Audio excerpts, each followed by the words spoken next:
औज़ुबिल्लाहिमिनश्शैतानिर्रजीम बिस्मिल्लाहिर्रहमानिर्रहीम। अस्सलामु अलैकुम डियर स्टूडेंट, कैसे हैं आप सब। उम्मीद करता हूँ आप सब खैरियत से होंगे। जी, आज हम क्लास 10th बायोलॉजी का चैप्टर नंबर 12 में से जो टॉपिक करने जा रहे हैं वो है हमारे पास 12.4 एंडोक्राइन सिस्टम। एंडोक्राइन सिस्टम, अगर हम थोड़ा प्रीवियस लेक्चर्स की बात करें तो हमने डिस्कस किया था कि कोऑर्डिनेशन सिस्टम के दो टाइप्स होती हैं। एक टाइप से हमारे पास नर्वस कोऑर्डिनेशंस, जिसके अंदर हमने देखा कि नर्वस सिस्टम क्या होता है। उसके अंदर हमने ब्रेन को देखा, स्पाइनल कॉर्ड को देखा और पेरिफेरल नर्वस सिस्टम को देखा। इसी तरह उसके साथ हमारे पास एक सेकंड टाइप थी केमिकल कोऑर्डिनेशंस। केमिकल कोऑर्डिनेशंस के अंदर हमने पढ़ा था कि वो एंडोक्राइन सिस्टम होता है जो कि केमिकल्स के जरिए बॉडी के अंदर क्या करता है, कम्युनिकेट करता है। तो आज हम देखेंगे कि एंडोक्राइन किस तरह केमिकल्स के जरिए एक जगह से दूसरी जगह अपना पैगाम पहुंचाता है और कम्युनिकेट करता है। ठीक हो गया। और अगर यहाँ पे हम थोड़ा सा और बात कर लें तो ये कोऑर्डिनेटर वाला पार्ट था हमारे पास, जिधर हमारे पास नर्वस सिस्टम और एंडोक्राइन जो सिस्टम है ये दोनों अपनी वर्किंग परफॉर्म करके जो अपना मैसेज होता था वो आगे फर्दर इफेक्टर तक पहुंचाते थे। ये सारी डिस्कशन हम अपने प्रीवियस लेक्चर के अंदर कर चुके हैं और आज से हम देखेंगे कि एंडोक्राइन सिस्टम बेसिकली होता क्या चीज़ है।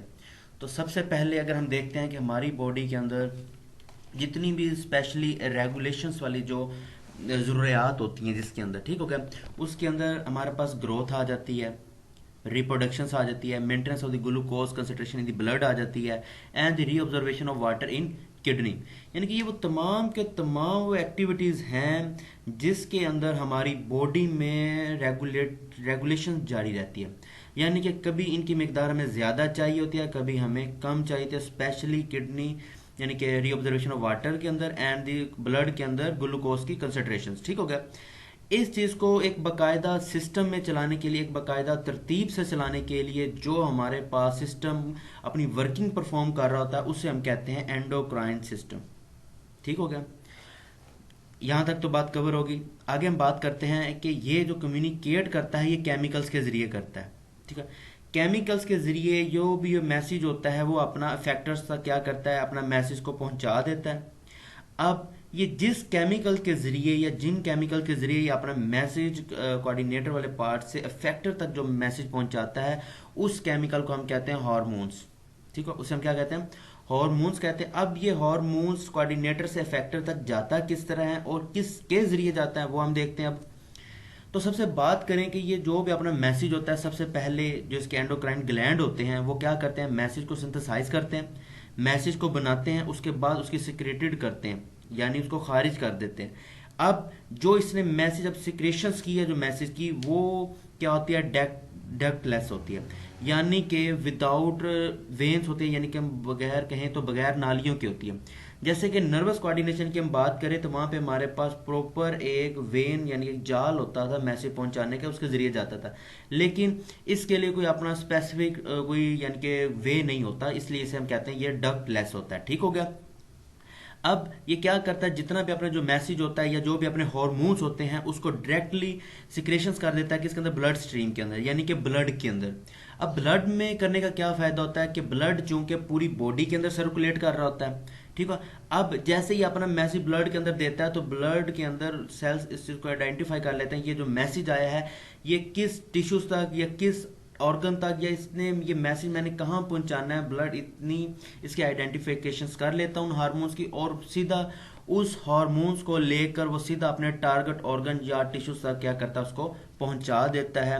ये था हमारे पास एंडोक्राइन सिस्टम कि किस तरह ये अपना मैसेज जनरेट करता है और किस तरह अपना मैसेज को सिक्रेशंस करते हुए उस फैक्टर या जो हमारा पार्ट्स ऑफ बॉडी या ऑर्गन या टिश्यूज होता है वहां तक हमारा मैसेज पहुंचाता है। और एंडोक्राइन सिस्टम ज्यादातर ऐसी एक्टिविटीज में होता है जिसके अंदर रेगुलेशंस हो रही होती हैं, जैसे लाइक किडनी के अंदर हो रही होती है वाटर की, ब्लड के अंदर कंसंट्रेशन ऑफ द ग्लूकोज हो रही होती है, रिप्रोडक्शन के अंदर भी इसकी बहुत ज्यादा अप डाउन हो रही होती है, इसी तरह ग्रोथ के अंदर भी हो रही होती है। ठीक हो गया। तो अब हम देखते हैं कि एंडोक्राइन जो होता है इसके ऊपर जो ग्लैंड्स होते हैं जो ये वर्किंग परफॉर्म कर रहे होते हैं ये हमारे पास कुछ टाइप्स के होते हैं, जैसे लाइक इस डायग्राम के अंदर आपको नजर आ रहा है। ठीक हो गया। ये कुछ आपको जितने भी आपको ये कलर पार्ट डॉट डॉट नजर आ रहे हैं ये सारे के सारे हमारे पास क्या हैं, ग्लैंड्स हैं। लाइक ये जो ब्रेन के अंदर आपको ग्लैंड नजर आ रहा है ये जो सर के हेड के ऊपर, इसे हम कहते हैं पिस्टोरी ग्लैंड। जो ये आपको नेक वाली साइड पर जो नज़र आ रहा है, इसे हम कहते हैं पैराथायराइड ग्लैंड, यानी थायराइड ग्लैंड भी इसे कहते हैं। ठीक हो गया। हार्ट के रिलेटेड हम कोई ऐसा नहीं पढ़ेंगे इसके अंदर। और नीचे बाद में ये जो आपको पार्ट नज़र आ रहा है, ये वाला पार्ट, इसे हम कहते हैं पैंक्रियास ग्लैंड। ठीक हो गया। और इसके साथ ये जो आपको ऊपर दो रेड रेड वाले पार्ट नजर आ रहे हैं, ये हमारे पास होते हैं एड्रेनल ग्लैंड्स। एड्रेनल ग्लैंड्स होते हैं ये हमारे पास किडनी के ग्लैंड्स होते हैं। इसी तरह फिर जो हमारे लास्ट पार्ट पे आता है, ये जो ग्लैंड्स होते हैं इन्हें हम कहते हैं टेस्टेड ग्लैंड, और जो फीमेल में होते हैं उसे हम कहते हैं ओवरीज ग्लैंड। इंशाल्लाह एक एक ग्लैंड्स को हम यहाँ पे थोड़ा उसकी हाव लेंगे कि ये ग्लैंड किस तरह अपनी वर्किंग परफॉर्म करता है और ये किस तरह मैसेज एक जगह से दूसरी जगह को क्या करता है, पहुंचाता है। और आज के इस लेक्चर के अंदर जो हम सबसे पहले देखने जा रहे हैं वो है हमारे पास पिस्टोरी ग्लैंड। और पिस्टोरी ग्लैंड हमारे होता है ब्रेन में, यानी कि हेड वाली पार्ट में। ठीक हो गया। तो आए स्टार्ट करते हैं आज का अपना लेक्चर पिस्टोरी ग्लैंड के ऊपर। जी, पिस्टोरी ग्लैंड, तो अगर हम इसकी लोकेशन शेप की बात करें तो ये बिल्कुल पी शेप का होता है, यानी कि बिल्कुल एक मटर के दाने जितना होता है। ठीक होगा। इसकी शेप भी बिल्कुल वैसी ही होती है। इसके साथ साथ अगर हम बात करें इसकी लोकेशन की, तो ये ब्रेन का हमारे पास जो पार्ट है हाइपोथैलेमस, ये उसमें अटैच होता है, उसके साथ अटैच होता है। और इसी तरह अगर हम बात को आगे बढ़ाएं तो इसे मास्टर ग्लैंड भी कहते हैं। मास्टर ग्लैंड क्यों कहते हैं कि इसके पास बहुत ज़्यादा जो हार्मोन्स होते हैं उन्हें ज़्यादातर हम कहते हैं ट्रॉफिक हार्मोन्स कहते हैं। ठीक है। इसके ज़्यादातर हार्मोन्स को हम ट्रॉफिक हार्मोन्स कहते हैं। क्यों कहते हैं? क्योंकि ये अनदर जितने भी एंडोक्राइन जो ग्लैंड्स होते हैं ना, उनके अंदर सिक्रेशंस के ऊपर क्या करता है, असरअंदाज करता है, इन्फ्लुएंसेस करता है। ठीक है। उनके ऊपर इफेक्ट डालता है अपना। ठीक हो गया। इसलिए इसे मास्टर ग्लैंड कहते हैं। लाइक जैसे कहते हैं ना कि मास्टर माइंड ब्रेन होता है, बिल्कुल वैसे ही ये मास्टर ग्लैंड होता है, यानी कि ये अनदर जितने भी एंडोक्राइन ग्लैंड्स होते हैं उनकी सिक्रेशंस के ऊपर क्या करता है, असरअंदाज करता है। और इसके अलावा ये एक तो यानी कि उनकी सिक्रेशंस के ऊपर असरअंदाज करता है दूसरे एंडोक्राइन ग्लैंड्स के, और साथ साथ ये डायरेक्ट जो पार्ट्स ऑफ बॉडी के जो टिश्यूज होते हैं उनके ऊपर डायरेक्टली उनके जो हार्मोन्स होते हैं उसके ऊपर भी ये क्या करता है, अपना अफेक्ट रखता है। ठीक होगा। पहले तो वहां पे उनकी जो सिक्रेशंस हो रही होती है, उन ग्लैंड्स की जो सिक्रेशंस हो रही होती है ना, जो हार्मोन्स बॉडी से निकालते हैं, जो सिक्रेशंस होती है उनके ऊपर इफेक्ट करता है। ठीक होगा। और यहाँ पे ये डायरेक्ट उस बॉडी के ऊपर जिसने सिक्रेशंस करनी होती है उनके ऊपर इफेक्ट डालता है। ठीक होगा। ये हमारे पास इसलिए से मास्टर ग्लैंड भी कहते हैं। ये पिस्टोरी ग्लैंड का पार्ट है। और अगर हम जरा बात करें इसकी शेप, अगर इसके हम लूप्स की बात करें तो इसके हमारे पास दो लूप्स हैं। एक हमारे पास होता है इंटीरियर लूप्स, दूसरा होता है पोस्टेरियर लूप। इंशाल्लाह अभी नेक्स्ट स्लाइड के अंदर इंटीरियर लूप को देखेंगे, फिर पोस्टेरियर लूप को देखेंगे। तो सबसे पहले हम जरा पिस्टोरी ग्लैंड की शेप को देख लेते हैं। ये हमारा ब्रेन है। ठीक है। और ब्रेन का ये पार्ट जो आपको नजर, ये हाइपोथैलेमस है और ये बिल्कुल उसके साथ नीचे अटैच है, आपको नजर आ रहा है। ठीक हो गया। अगर हम पिक्चर को थोड़ा सा और क्लियर करके देखें तो यानी कि ये आपको पार्ट नजर आ रही है, ये चीज, ये हमारे पास क्या है, पिस्टोरी ग्लैंड, और ये हमारे ब्रेन के अंदर हाइपोथैलेमस पार्ट के साथ अटैच होता है। और ये एक मास्टर ग्लैंड भी से कहा जाता है। उसके हमारे पास दो लूप्स होते हैं, एक होता है इंटीरियर लूप और एक होता है पोस्टेरियर लूप। तो आए सबसे पहले देखते हैं हम इंटीरियर लूप को। जी, इंटीरियर लूप की हम बात करें तो ये बहुत ज्यादा हार्मोन्स बनाता है, बहुत ज्यादा हार्मोन्स बनाता है। उनमें से जो सबसे अहम हार्मोन्स है और जो आपके कोर्स का भी पार्ट है वो है हमारे पास सोमेटोट्रोफिन। सोमेटोट्रोफिन एक हार्मोन्स है। इस हार्मोन्स को हम ग्रोथ हार्मोन्स भी कहते हैं। ठीक होगा। ये बहुत इंपॉर्टेंट भी है। ग्रोथ हार्मोन्स भी कहते हैं। ग्रोथ हार्मोन इसलिए कहते हैं कि जितने भी हमारी बॉडी के अंदर ग्रोथ हो रही है ये उसको क्या करता है, प्रमोट्स करता है। अब अगर ये जो हार्मोन्स हमारी ग्रोथ कर रहा है बॉडी की, अगर इसकी सिक्रेशन ज्यादा हो जाए तब हमारी बॉडी के ऊपर क्या इफेक्ट पड़ता है, कम हो जाए तो क्या इफेक्ट पड़ता है, और टाइम की जितनी होनी थी उतनी हो गई है उसके बाद अगर इसकी सिक्रेशंस होती है तब हमारी बॉडी के ऊपर क्या इफेक्ट पड़ता है। इन तीन इफेक्ट हम देखते हैं। उसमें सबसे जो पहला हमारे पास इफेक्ट आ रहा है वो है हमारे पास ड्रोफिज्म। ठीक होगा। ड्रोफिज्म हम कहते हैं बोनापन को, यानी कि छोटे कद के जो लोग होते हैं जिन्हें हम अपनी मादरी लैंग्वेज के अंदर कोडू का लफ्ज यूज करते हैं। ठीक होगा। बोनापन यानी कि छोटे कद के जो लोग होते हैं उनमें ये प्रॉब्लम क्रिएट होती है। उनमें क्या होता है कि जैसे जैसे उनकी ग्रोइंग एज बढ़ रही होती है लेकिन जो हार्मोन्स होते हैं, जो हार्मोन्स की प्रोडक्शन है वो डिमैनेज हो रही होती है, यानी कि बहुत कम हो रही होती है। उस वजह से उनके कम होने की वजह से जो उनकी ग्रोथिंग रेट होता है वो क्या हो जाता है, कम हो जाता है। इसलिए उनकी जो हाइट होती है वो इतनी नहीं बढ़ती और वो छोटे कद के रह जाते हैं। जैसे कि ये एक ब्यूटीफुल फैमिली है हमारे पास। ठीक हो गया। तो ये देखिए आपको नजर आ रहा है जो इनकी हाइट्स है, नॉर्मली आपको इनके नजर आ रहा है जो हैंड, लेग्स, इवन इनकी ऑल जो आपको बॉडी इनकी नजर आ रही है वो तमाम की तमाम क्या है, हाइट में छोटे हैं। तो ठीक हो गया। तो इनमें क्या होता है कि जो हार्मोन्स की प्रोडक्शन होती है वो बहुत कम होती है, कम होने की वजह से इनकी ग्रोथ नहीं हो पाती, इसलिए हम कहते हैं ड्रोफिज्म।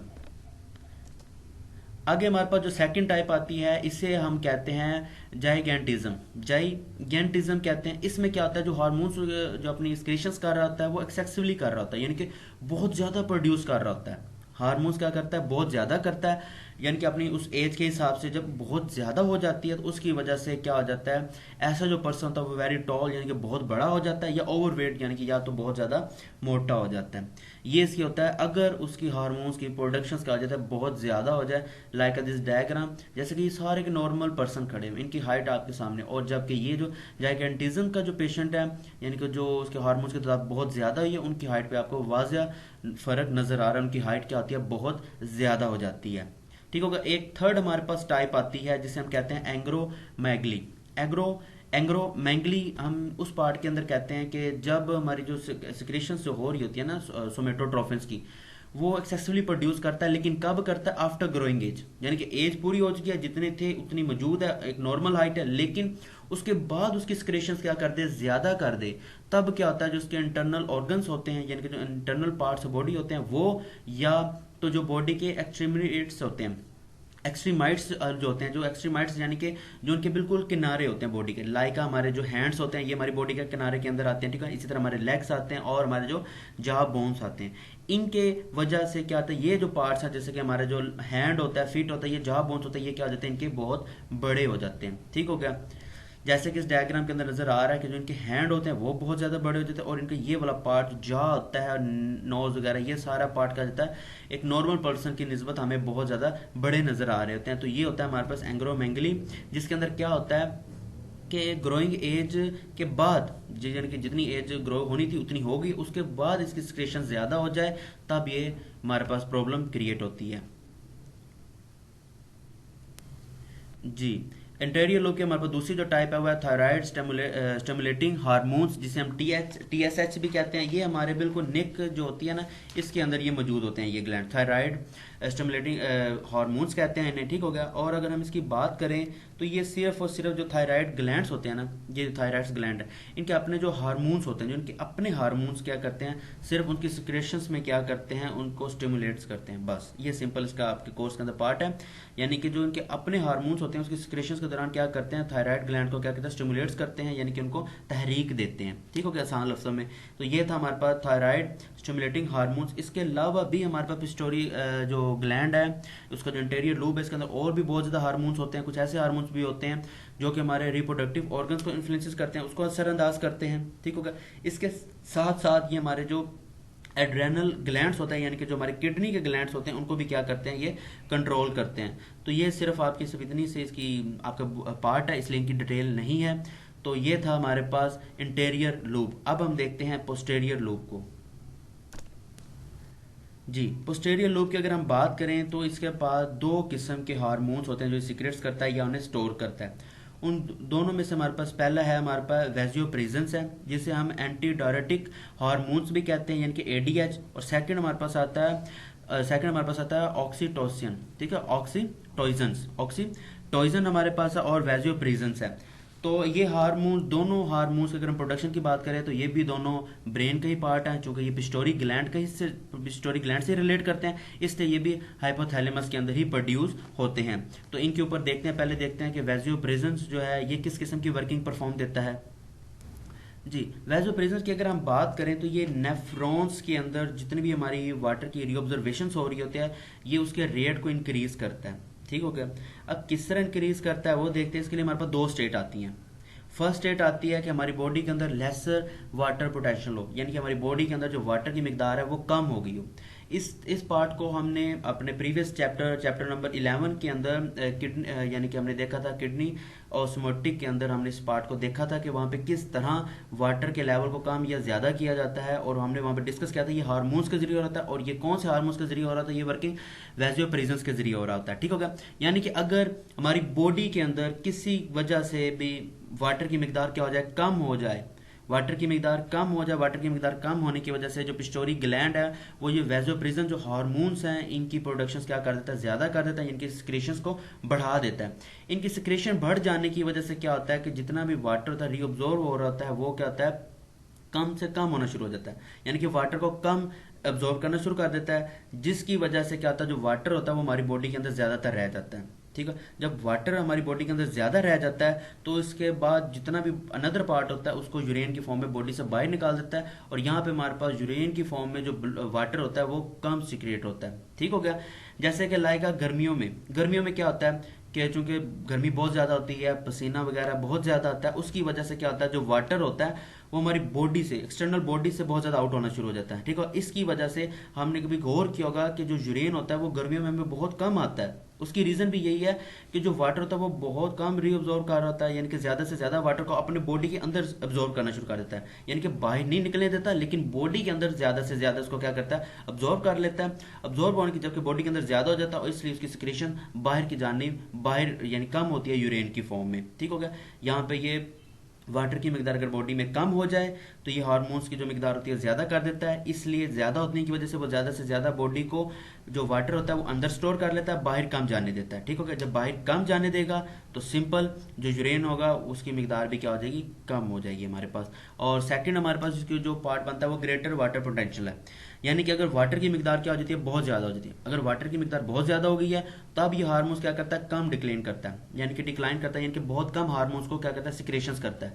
जब हार्मोन्स कम सिक्रेशंस करेंगे तो वो वाटर की मिकदार को कम से कम बॉडी के अंदर स्टोर करेंगे, बॉडी के अंदर कम वाटर स्टोर करेगा, और ज़्यादा से ज़्यादा जो वाटर है उसको यूरेन की फॉर्म में बॉडी से क्या करेगा, बाहर निकालेगा। ऐसी सिचुएशन ज़्यादातर हमें सर्दियों में आती है, क्योंकि जब हम पानी पी रहे होते हैं या वाटर का यूज़ करते हैं, क्योंकि पसीना हमें नहीं आता सर्दियों में, जिसकी वजह से बॉडी से पानी बाहर आउट नहीं होता, इसलिए ज़्यादातर जो वाटर होता है हमारी बॉडी में वो यूरेन की फॉर्म में बॉडी से बाहर हो जाता है। और इस किस्म की जो कंडीशन होती है हमारे पास, जो ग्रेटर वाटर पोटेंशियल है, इसे हम कहते हैं डायबिटीज इंस्पाइडिस। ठीक होगा, इंस्पाइडस कहते हैं, डायबिटीज इंस्पाइडस कहते हैं। ये हमारे पास ऐसी कंडीशन जिधर हमारे पास क्या होता है, वाटर यूरेन की फॉर्म में ज्यादा बॉडी से बाहर निकलता है। ये था हमारे पास वैसोप्रेसिन।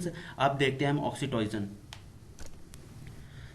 जी, ऑक्सीटोसिन की हम बात करें तो ऑक्सीटोसिन जो है हमारे पास ये ऐसे हार्मोन्स होते हैं जो कि यूरेटस वाल यानी कि ये हम आसान लफ्ज़ों में अगर हम मादरी लैंग्वेज के अंदर बात करें तो इसे हम कहते हैं बच्चादानी, यानी कि ये वो पार्ट होता है जिधर बच्चे की क्या होती है, प्रोडक्शन होती है, जिधर बच्चा बन रहा होता है, यानी कि एक मदर के पेट के अंदर। ठीक हो गया।